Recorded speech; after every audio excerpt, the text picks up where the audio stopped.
Life is a one time game. Play it wisely. జీవితం ఒకే ఒక్కసారి వచ్చే అవకాశం. చాలా ఆచితూచి వ్యవహరించాలి అని అర్థం. మనం ఒక గేమ్ ఆడామనుకోండి, దానిలో కొన్ని తప్పులు చేసాం, అదొక ప్రాక్టీస్ గేమ్ అయ్యి మళ్ళీ ఒరిజినల్ గేమ్ ఆడితే ఆ తప్పులు రెండోసారి రిపీట్ చేయం. కానీ జీవితంలో చాలా పెద్ద సమస్య ఏంటంటే ఒకటేసారి ఆ జీవితం వస్తుంది. చేసేసినవి జరిగిపోయినవి తిరిగి మనం విత్డ్రా చేసుకోలేం. ముందుకు వెళ్లాల్సిందే తప్పితే వెనక్కి తిరిగి చూసుకోలేం. ఇటువంటి పరిస్థితి జీవితంలో ఉంటుంది. ఈ లైఫ్ అనే ఒక చిన్న ఎక్స్పీరియన్స్ లో చాలా మంది వస్తుంటారు, పోతుంటారు, చాలా సంఘటనలు జరుగుతూ ఉంటాయి. కానీ మనం మాత్రం వీలైనంత వరకు ఒక 10 ఏళ్ల బ్యాక్ తిరిగి చూసుకున్నా, 20 ఏళ్ల బ్యాక్ తిరిగి చూసుకున్నా, మన లైఫ్ లో మళ్ళా అదే లైఫ్ మనకు వచ్చినా మనం అదే విధంగా ప్రతి క్షణం నేను లీడ్ చేస్తాను అనేటట్టు అంత పర్ఫెక్ట్ గా మన పాస్ట్ కూడా ఉండాలి. ఇక నుంచైనా సరే అటువంటి ప్రయత్నం చేస్తే బాగుంటుంది. కొన్ని సంవత్సరాల క్రితం నేను ఒక సర్వే చదివాను. కొంతమందిని కూర్చోబెట్టి ఏదో ఒక కంట్రీలో అందరికీ ఒక నోట్ ఇచ్చారంట, ఒక పేపర్ ఇచ్చి రాయమన్నారంట. లాస్ట్ 20 years నీ లైఫ్ ని తిరిగి వచ్చేస్తే నువ్వేమేమి మార్చుకుంటావు, ఏమేమి మార్చుకోవాలనుకుంటున్నాను.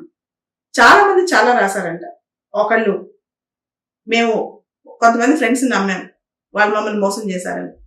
ఇంకొకళ్ళు, మా తల్లిదండ్రులు చనిపోయారు, ఇప్పుడు వాళ్ళు బతుకుంటే బాగా చూసుకుంటామని చెప్పి. ఇలా చాలా చేంజెస్ తీసుకొస్తామని రాసి పెట్టారంట. కానీ ఒక్క వ్యక్తి మాత్రం, నాకు మళ్ళా నా 20 సంవత్సరాల లైఫ్ నాకు తిరిగి ఇచ్చేస్తే నేను మార్చుకోవడానికి ఏమీ లేదు, నేను సేమ్ అలానే లీడ్ చేస్తానని చెప్పి.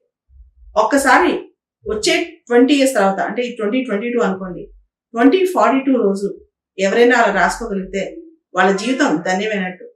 కాబట్టి మన జీవితంలో రిగ్రెట్ అవడానికి, రిపెంట్ అవడానికి ఎటువంటి స్కోప్ ఉండకూడదు, ఎటువంటి ఆస్కారం ఉండకూడదు. కొన్ని సందర్భాల్లో ఏదో ఒక బలహీనమైన క్షణంలోనో, ఏదో ఒక వీక్నెస్ తోనో మనం ఒకటి చేయకూడదని చేస్తాం, లేదా ఏదైతే మనం వద్దనుకుంటామో కానీ చేసేస్తాం అనమాట. అలాంటివి ఎంత తక్కువ జరిగితే జీవితంలో అంత మంచిది. ఎందుకంటే ఒకసారి కొన్ని మాటలు కానీ, కొన్ని సంఘటనలు కానీ జరిగిపోయిన తర్వాత మళ్ళీ దాన్ని అండూ చేయలేం, డిలీట్ చేయలేం లైఫ్ లోంచి. అవి లైఫ్ లో పాస్ట్ లో అలానే ఉంటాయి. చాలా మంది జీవితాల్లో ఇదే పెద్ద సమస్య అవుతుంది అనమాట. ఇదే మన గుదిబండి లాగా మనకు ఒక బ్యాగేజ్ అయిపోద్ది మన మైండ్ లో. కాబట్టి వీలైనంత చిత్తశుద్ధితో లైఫ్ లో, ఎందుకంటే వచ్చే 10 ఏళ్ళ తర్వాత, 20 ఏళ్ళ తర్వాత, 30 ఏళ్ళ తర్వాత మనం తీసుకున్న ఏ నిర్ణయం అయినా సరే ఈ రోజు తీసుకున్న దానికి అప్పుడు రిపెంట్ అవ్వకూడదు. ఈ రోజు చేసిన వేస్టేజ్ కి ఆ రోజు రిపెంట్ అవ్వకూడదు. ప్రతిదీ మన చేతిలోంచి జరిగింది, దాన్ని 100% మనమే రెస్పాన్సిబిలిటీ అనుకోవాలి. అందుకనే ఈ సామెత బాగా గుర్తుపెట్టుకోండి. జీవితం ఒకేసారి వస్తుంది, అది ఒక్కసారి ఆడే ఆట మాత్రమే. రిపీటెడ్ గా సెకండ్ లైఫ్ రాదు. అందరూ వెళ్ళిపోయిన తర్వాత నాకు ఇంకో లైఫ్ వస్తుంది, ఆ లైఫ్ లో నేను బాగా పర్ఫెక్ట్ గా ఉంటానంటే అది కుదరదు. అందరితో పాటే మన లైఫ్ కూడా. దాన్ని ఈ లైఫ్ లోనే ఎంత పర్ఫెక్ట్ గా, అంటే ఎంత లైఫ్ కి అనుగుణంగా మనం చేసుకోగలితే మనకు అనుగుణంగా మనం అంత సక్సెస్ఫుల్ అవుతాం. అంటే ఈ జీవితంలో సక్సెస్ అంటే ఇక్కడ వచ్చే సక్సెస్ అని కాదు, మనం సాటిస్ఫైడ్ గా ఉంటాం.